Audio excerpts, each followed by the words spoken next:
Welcome back to my YouTube channel. Make sure to like and subscribe to the channel for more interesting stories like these. Now, let's get into today's story video. 3 months since my divorce was final. Doing better than I would have thought. The background. Without delving into too many specifics, here's a summary. I'm a lately 40-year-old man. We were married for 7 of the 8 years I was with the ex. When we married, she had previously been divorced once, and she was my first marriage. In a word, I emotionally distanced myself from her, not really on purpose.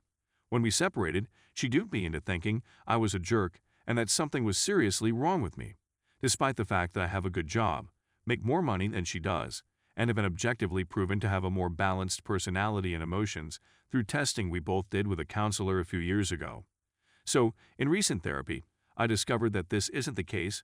I'm not simply some emotionally unavailable jerk with attachment problems, but she isn't really trustworthy. And without trust, there is no emotional closeness. So it's no surprise that I retreated emotionally. It was a protective strategy. And of course, emotional neglect is devastating to a woman's heart, so she believes I abandoned her a long time ago, which I believe is a valid argument. She ultimately had enough of feeling this way, clearly without any reflection on how she may have contributed to or created this mess in the first place, and brought me to task on it all, which resulted in her requesting a separation and stating her desire for a divorce. I knew something was wrong with her for 2 months before the incident, but I couldn't persuade her to tell me. So I simply went about my business. A month after we divorced, I discovered she had been having at least, emotional affair with a married man. I took her totally off guard when I called her out on it in early January 2021. She attempted to lie about it at first, but when I showed her that I had proof, she ultimately admitted it, though she still claimed that since nothing physical transpired, it wasn't truly cheating. What a jerk. And, of course, this indelibly cemented in my mind that she was not to be trusted, so my mistrust was well-founded, as she demonstrated once and for all. Tiny things used to bother me, but as every married person knows, small things pile up. For example, I'd tell her something confidentially or we discuss something private between the two of us, and she reveal it to someone else. This wasn't simply a one-time blunder. It was a habit of action, and I was using marijuana and drinking too much. It had no effect on my employment. I worked throughout our marriage and made a nice living. I'm successful at my profession, so supplying financially was never an issue, and we never argued about money. However, my drinking made me more unpleasant to be around. I quit drinking and using marijuana in December, and am still sober to this day. Hallelujah. In retrospect, I can see things that I couldn't see in the heart of the storm. The ex-sister wives was having an affair behind her husband's back around 2-3 years ago. This poor man was and continues to be the personification of a doormat. I always had the idea that her family was attempting to turn me into a house pet like that poor sap, which I never did, but I digress. Sister confided in ex-wife about the affair as though it weren't such a big thing. Ex-wife was hysterical, agitated, and disturbed. The night she found out about the affair, she confided in me about what she should do, if anything. During that chat, which probably lasted 2 hours, we spoke about adultery in general, as well as the many types of infidelity. I recall that we addressed emotional affairs in particular, and that we both agreed that emotional affairs were also adultery. I also made it quite obvious that any such adultery, physical or otherwise, was grounds for divorce in my opinion. That at this point, trust has been lost and will never be regained.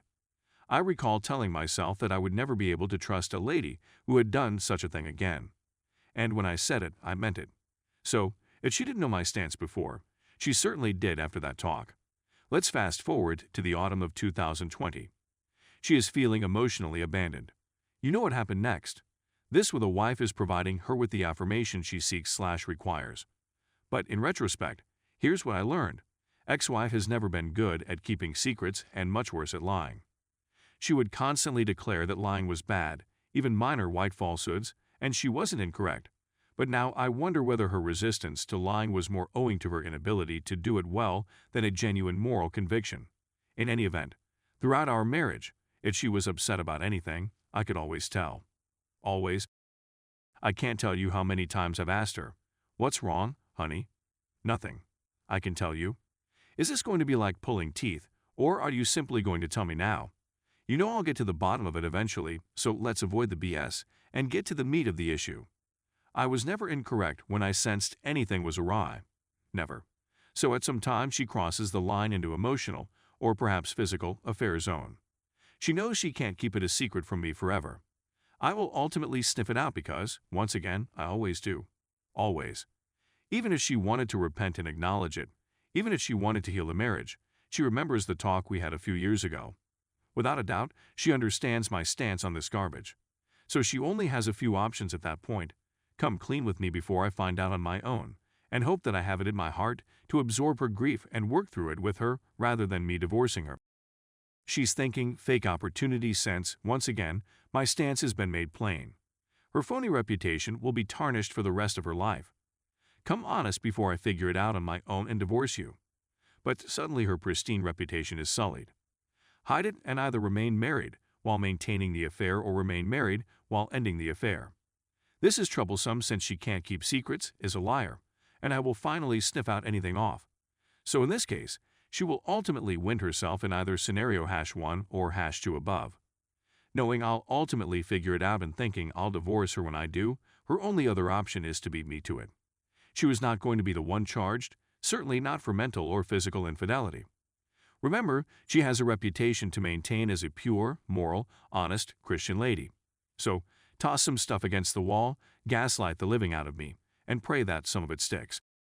Allow me to bear the whole responsibility of the marriage failure for the rest of my life. Make me the villain, walk away as the victim, and keep her secret secure for the rest of her life. Basically, she tried to pull a false flag on her own marriage, so she went with #4. But she didn't bank on the fact that I'm and have always been smarter than she is. I was late to the celebration simply because I was in denial. When I questioned whether she cheated on me in early December, her lip told it all. I simply didn't start looking into it until January. I was busy with attempting to relocate all of my and planning the practicalities of my next relocation. To be honest, her effort to carry out that plan is as heinous as, if not worse than, the adultery itself. As the saying goes, the cover-up is often worse than the crime. Adjustment and healing. From December until the end of February, I remained an hour away with my parents. My birthday is in December, and there is, of course, Christmas. Needless to say, this was the worst birthday and Christmas I've ever experienced. My 40th birthday is supposed to be a huge deal. Many people have a tough time psychologically embracing the big 4-0, and mine was made much more difficult by the circumstances. For the duration of December, I couldn't eat much of anything. I began to regain my appetite at the end of December, but when I found the affair, it knocked me straight back. Regardless, I supplemented my meals with high-protein smoothies and went to the gym every morning before work. I persevered in the face of adversity. It was not an easy task. Because I work from home, I didn't have to commute to an office. Also, December is a relatively slow month in my employment, which worked out well because I couldn't focus on my work anyhow. It was similarly difficult to focus when things resumed in January. But I was getting better, although slowly. Still, what a mental exercise.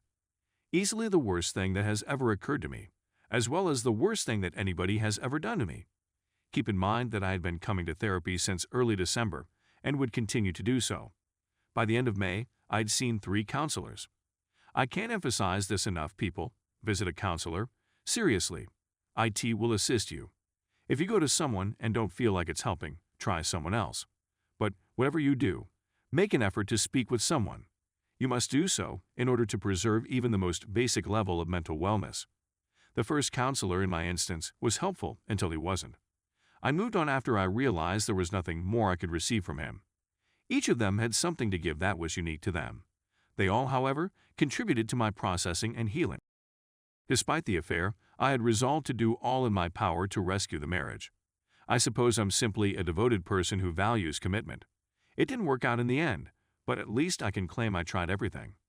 I didn't date until after the divorce was finalized. I was not going to lower myself to her level. I was not about to respond to adultery with infidelity. I wore my ring till the very last day. No matter how much it hurt me, I am not interested in debating philosophy or religion with atheists or agnostics. So, if you choose to skip this section, just know that you are entitled to your opinions just as I am. Okay? Okay. Hands down, God was the most helpful thing to me. I didn't have the mental power to go through this tempest on my own, but He somehow gave it, even if it didn't always seem like it. I purchased a little book named 3 Easy Steps to Emotional Healing a few years ago. I'm not sure why I purchased it, but I'd never read it before. One night in late January or early February, I realized that I had packed it with the few items that I had not placed in storage, so I had it with me. I took a break from it and read it all in one sitting. Without going into too much detail, I requested my parents to assist me as I followed the instructions given in the book. Going through them was really unpleasant, extremely. But I can't really express how much healing I gained as a result of completing it. It was incredible, I tell you. It hurt, much like having a bullet taken out of your body. And there were many, many bullets, but we dug them out one at a time. And the Lord took each of them in His arms and nursed their wounds one by one. I definitely got as much healing in an hour and a half as most people do in a year, if not more. I don't know what more to say other that it was maybe the finest thing I ever did for myself and one of the greatest things God has ever done for me. Stay tuned for the next part.